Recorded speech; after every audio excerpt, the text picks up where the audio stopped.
শ্রীলঙ্কা ও Philippine সহ আরও 7টি দেশের ওপর বাড়তি শুল্ক আরোপ করেছে যুক্তরাষ্ট্র। ট্রুথ সোশ্যালে দেওয়া পোস্টে নতুন শুল্ক আরোপের কথা জানিয়েছেন মার্কিন প্রেসিডেন্ট ডোনাল্ড ট্রাম্প।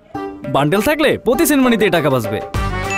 বিকাশ সেনমানি বান্ডেল কিনে জিতুন প্রতি লেনদেনে। বার্তা সংস্থা আনাদোলু জানিয়েছে 1 আগস্ট থেকে 7টি দেশের পণ্যের ওপর 20 থেকে 30% পর্যন্ত শুল্ক কার্যকর হবে। এর মধ্যে ফিলিপাইনের ওপর 20%, ব্রুনেই ও মলদোভার ওপর 25% এবং শ্রীলঙ্কা, ইরাক, আলজেরিয়া ও লিবিয়ার ওপর 30% শুল্ক আরোপ করা হয়েছে। ট্রাম্প লিখেছেন, যুক্তরাষ্ট্রের সাথে ওইসব দেশের সম্পর্ক এগিয়ে যাবে শুধু আরও ভারসাম্যপূর্ণ ও ন্যায্য বাণিজ্যের ভিত্তিতে। তিনি সতর্ক করে বলেন, কোনো পণ্য অন্য দেশের হয়ে বা অন্য মাধ্যমে পাঠিয়ে শুল্ক এড়ানোর চেষ্টা করা হলে সেগুলোর ওপরও উচ্চ শুল্ক আরোপ হবে।